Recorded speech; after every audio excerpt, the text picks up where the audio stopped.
Assalamualaikum warahmatullahi wabarakatuh. Kembali lagi dengan saya Ahmad Bustan Arifin. Pada kesempatan kali ini saya akan memberikan sebuah kabar gembira kepada Bapak Ibu semua, di mana saat ini informasi terkait dengan rekrutmen honorer untuk diangkat menjadi P3K sudah semakin dekat. Oleh sebab itu silakan pantau terus di channel ini yang membahas terkait dengan P3K honorer, kepegawaian dan sebagainya. Namun sebelum kita ke informasi ini, coba absen terlebih dahulu nih dari kabupaten kota mana saja sih Bapak Ibu semua berasal? Di kolom komentar di bawah ini. Contoh saja, Situ Bondo hadir mas, Surabaya hadir mas, Bondowoso hadir mas, Bandung hadir mas, Jakarta hadir mas, dan kota-kota lain di seluruh Indonesia. Sebelum kita ke informasi, alangkah baiknya Bapak bisa like, comment, share, dan subscribe channel ini. Kemudian Bapak Ibu bisa join di grup Telegram saya di STTD Abah Channel. Atau Bapak Ibu juga follow TikTok dan Instagram saya di @abarifin_. Langsung saja kita pada pembahasannya. Nah, di sini Bapak Ibu semua telah terdapat informasi. Sebenarnya nih informasinya sudah kemarin, yaitu tanggal 23 Agustus tahun 2024. Tapi mungkin Bapak Ibu semua masih belum mengetahui nih, silahkan pantau terus di Abah Channel ini. Apa sih informasinya? Di sini langsung dari websitenya Menpan RB. Di mana ada informasi bahwasanya akan segera digelar. Ingat, akan segera digelar sebentar lagi berarti. Cermati pedoman kebijakan pengadaan P3K teknis, P3K guru, dan P3K nakes. Nah, sebentar lagi akan digelar. Silahkan dipantau informasi ini. Kemudian apa-apa yang kita perlu bahas nantinya kita akan kembangkan di video selanjutnya. Saya akan membacakan saja informasi dari Menpan RB ini. Kita lanjutkan. Ternyata Bapak Ibu semua di tanggal 23 itu telah dilakukan sosialisasi terkait dengan alur pengadaan P3K di tahun 2024. Kita bahas di kesempatan berikutnya. Jakarta. Kementerian Pendayagunaan Aparatur Negara dan Reformasi Birokrasi PAN RB telah menerbitkan 3 peraturan terkait dengan kebijakan pengadaan pegawai pemerintah dengan perjanjian kerja tahun anggaran 2024. Aturan tersebut yakni keputusan Menpan RB nomor 347 tahun 2024 tentang mekanisme seleksi P3K tahun anggaran 2024, kemudian Kemenpan RB nomor 348 tahun 2024 tentang mekanisme seleksi untuk jabatan fungsional guru di instansi daerah tahun anggaran 2024, serta Kemenpan RB nomor 349 tahun 2024 tentang mekanisme seleksi P3K untuk jabatan fungsional kesehatan tahun 2024. Jadi ada Kemenpan yang secara berurutan, di mana ada 347, 348, dan 349. Itu yang perlu kita bahas di kesempatan berikutnya nih. Perlu kita ulik lebih mendalam lagi, lebih detail lagi. Seperti apa mekanismenya. Kita lanjutkan. Menteri Pendayagunaan Aparatur Negara dan Reformasi Birokrasi PAN RB, Bapak Abdullah Azwar Anas menyampaikan di dalam pengadaan P3K tahun 2024 ini, pemerintah menyiapkan formasi P3K untuk pelamar tenaga non-ASN di instansi pemerintah.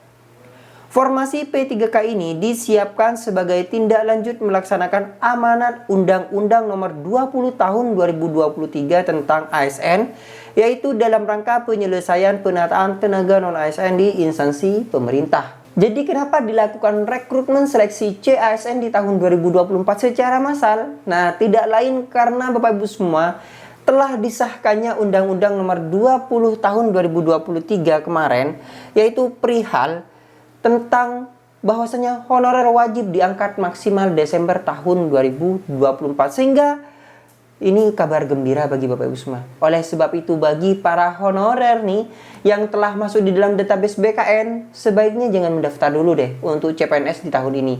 Kita ikuti CPNS di tahun depan karena ada aturan yang bahwasanya Bapak Ibu semua misalnya sudah menjadi P3K itu masih bisa melamar untuk menjadi CPNS. Tapi kita bahas di kesempatan berikutnya saja. Namun CPNS kan ada syarat khususnya juga. Itu yang perlu Bapak Ibu semua ketahui.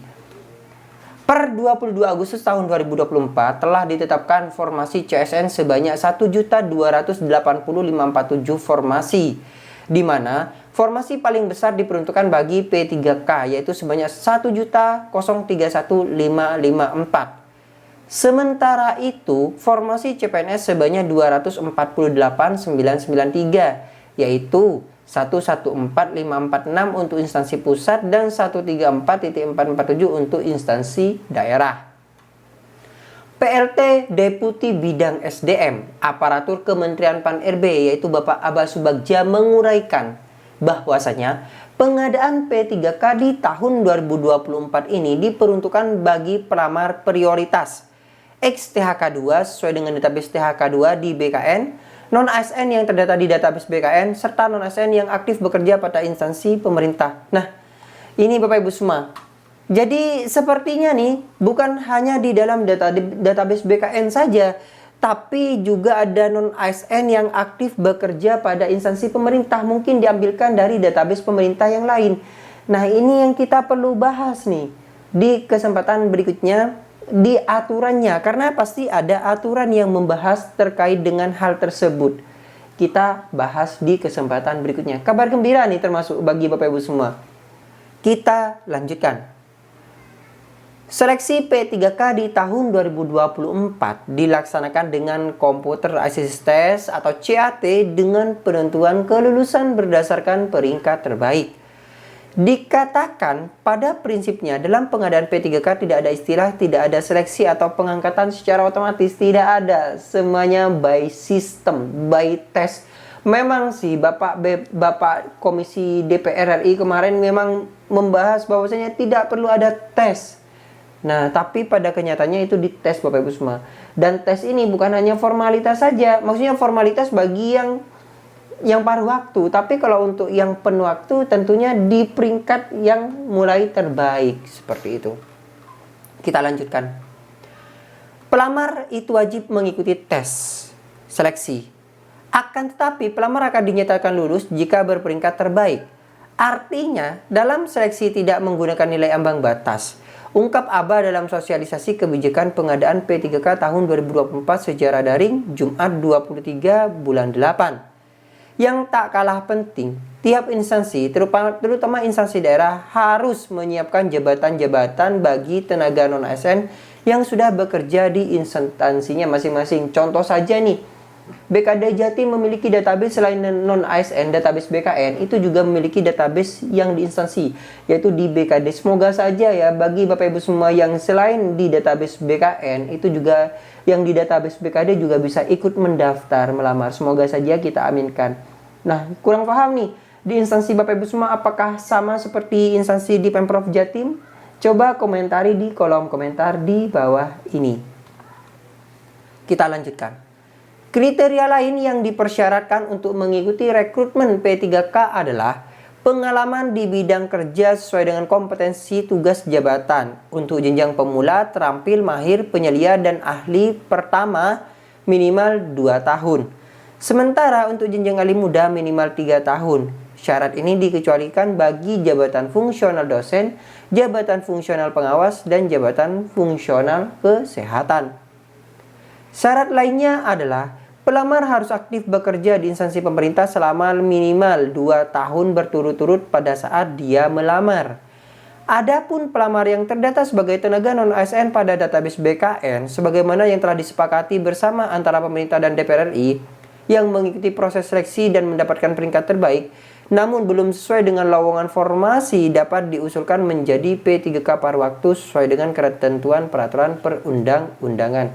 Jadi, bagi Bapak Ibu semua yang telah masuk di dalam database BKN nih, nah, sesuai dengan kesepakatan, sekali lagi Menpan RB telah menepati janjinya, di mana yang pertama akan merekrut, dan sekarang menepati janji yang kedua, yaitu akan menjadikan bagi Bapak Ibu semua P3K paruh waktu jika tidak lulus seleksi yang telah masuk di dalam database BKN. Kalau kita lihat di sini ya, itu akan dijadikan P3K paruh waktu sesuai dengan ketentuan peraturan perundang-undangan.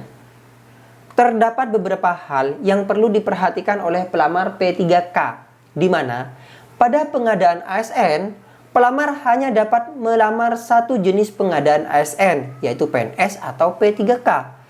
Pelamar juga hanya bisa mendaftar satu formasi jabatan pada instansi dalam 1 kali periode pendaftaran. Ingat, pelamar itu hanya bisa mendaftar 1 kali di 1 formasi.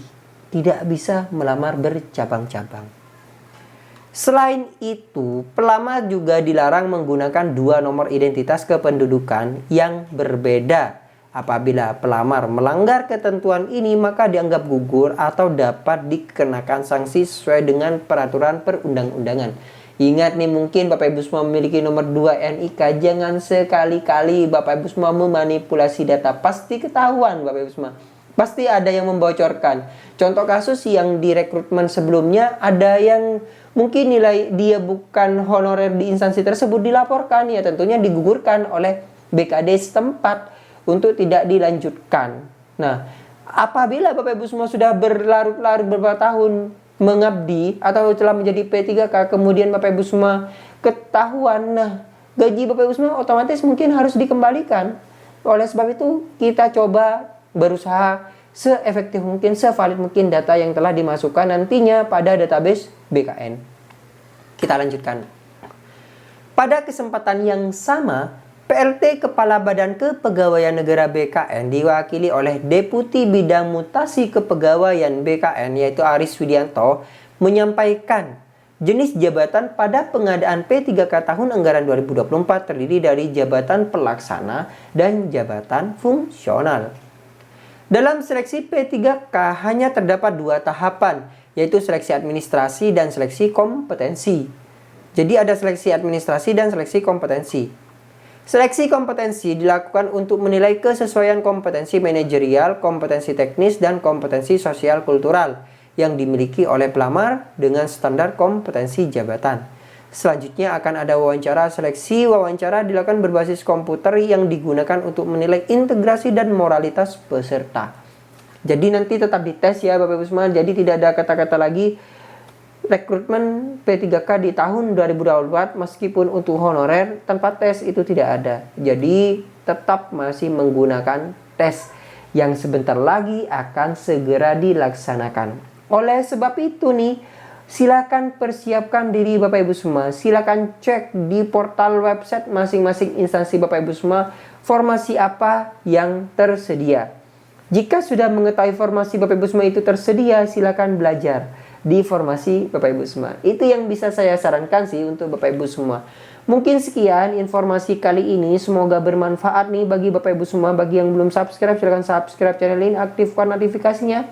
Saya harapkan Bapak Ibu bisa menjadikan channel ini sebagai rekan Bapak Ibu semua dalam mencari sebuah informasi. Jangan lupa komentar di kolom komentar di bawah ini. Terima kasih.